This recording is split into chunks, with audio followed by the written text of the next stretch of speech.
The Egyptian Cinderella. Written by Shirley Climo and illustrated by Ruth Heller. Long ago, in the land of Egypt, where the green Nile River widens to meet the blue sea, there lived a maiden called Rhodopis. When she was still a small child, Rhodopis had been stolen by pirates. She was snatched from her home in Greece, taken across the sea to Egypt, and there sold as a slave. Like the Egyptian servant girls, Rhodopis went to the water's edge each day to wash clothes or to gather the reeds that grew along the river bank. But Rhodopis looked different from the Egyptian girls. Their eyes were brown and hers were green. Their hair hung straight to their shoulders, while the breeze blew hers into tangles. Their skin glowed like copper, but her pale skin burned red beneath the sun. That's how she got her name, for Rhodopis meant rosy-cheeked in Greece. "Rosy Rhodopis," scoffed the servant girls, hissing her name between their teeth. Rhodopis pretended not to hear, but she blushed rosier than ever.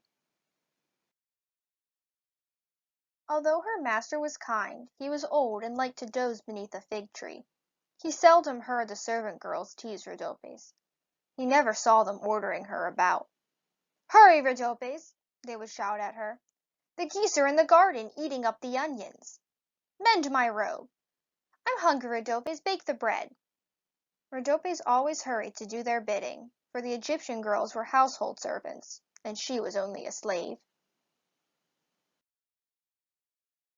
Rhodopis found friends among the animals instead. Birds ate crumbs from her hands. She coaxed a monkey to sit upon her shoulder, and charmed a hippopotamus with her songs. It would raise its huge head from the muddy water and prick its small ears to listen. Sometimes, when her chores were done and the day had cooled, Rhodopis would dance for her animal companions. She twirled so lightly that her tiny bare feet scarcely touched the ground. One evening her master awakened to see her dance. "No goddess is more nimble," he called out.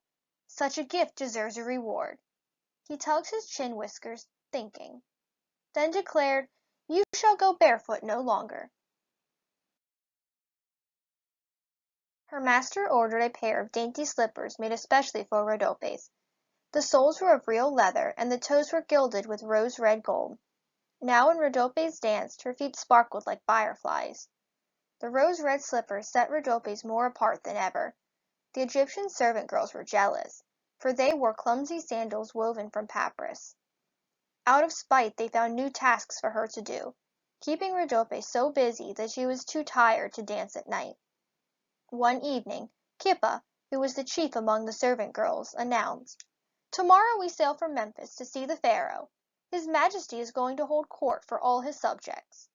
"There will be musicians and dancing," said another servant girl, eyeing the rose-red slippers. "There will be feasting," added a third. "Poor Rhodopis, you must stay behind," Kippa jeered. "You have linen to wash, and grain to grind, and the garden to weed." The next morning, just as Ra, the sun, was climbing into the sky, Rhodopis followed the servant girls to the river bank. Kippa wore a necklace of blue beads.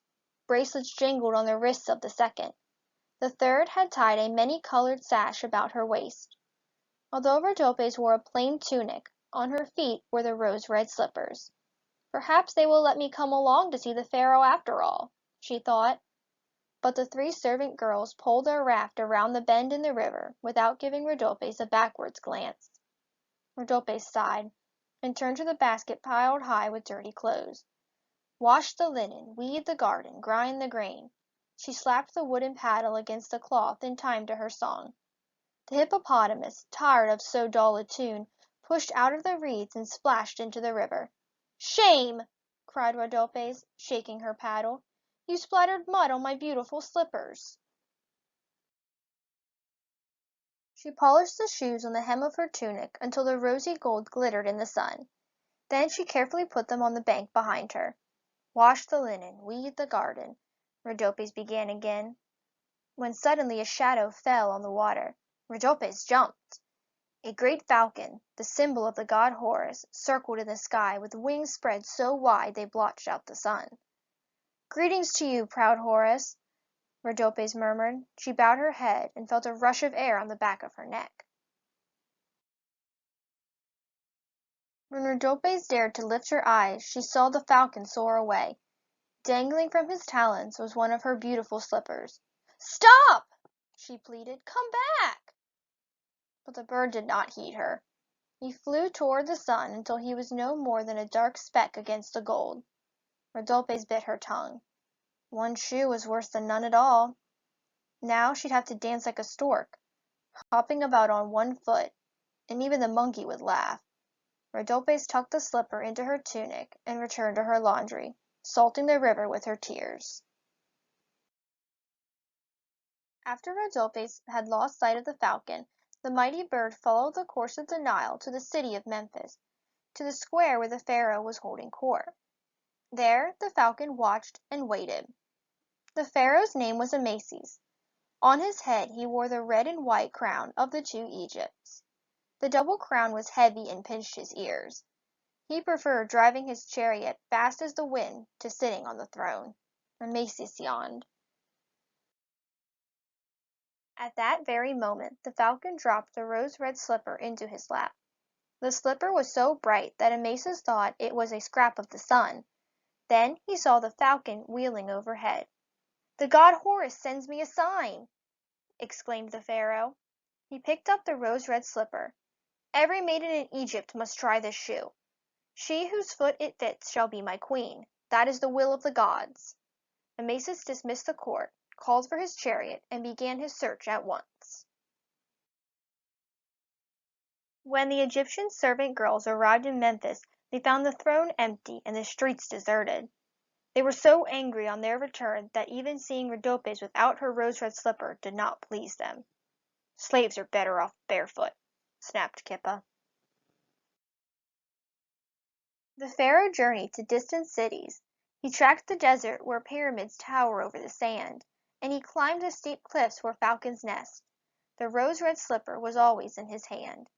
Wherever he went, women and girls, rich or poor, flocked to try on the slipper, but none could fit into so small a shoe. The longer Amasis searched, the more determined he became to marry the maiden who had lost the tiny slipper. He summoned his royal barge, and vowed to visit every landing along the Nile. The barge was hung with sails of silk, trumpets blared, and oarsmen rowed to the beat of gongs. The din was so dreadful that when the barge rounded the bend in the river, Rhodopis fled in alarm, but the servant girls ran to the water's edge. "Now we will see the Pharaoh," cried Kippa. Amasis held up the rose-red slipper. "Whoever can wear this shoe shall be my queen." The servant girls knew that shoe, and they knew its owner too. Yet they clapped their hands over their mouths and said nothing. If one of them could wear it. First Kippa, then the others, tried to put on the slipper. Each crammed her foot and curled her toes and squeezed until tears ran down their cheeks. Still her heel hung over. "Enough!" said Amasis wearily. He would have set sail again had he not chanced to see Rhodopis peering through the rushes. "Come," he commanded. "You must try this rose-red slipper." The servant girls gawked open-mouthed as the Pharaoh kneeled before Rhodopis. He slipped the tiny shoe on her foot with ease. Then Rhodope pulled its mate from the folds of her tunic. "Behold," cried Amasis, "in all this land there is none so fit to be queen." "But Rhodopis is a slave," protested one of the servant girls. Kippa sniffed. "She's not even Egyptian." "She is the most Egyptian of all," the Pharaoh declared, "for her eyes are as green as the Nile, her hair as feathery as papyrus, and her skin the pink of a lotus flower." The Pharaoh led Rhodopis to the royal barge, and with every step her rose-red slippers winked and sparkled in the sun.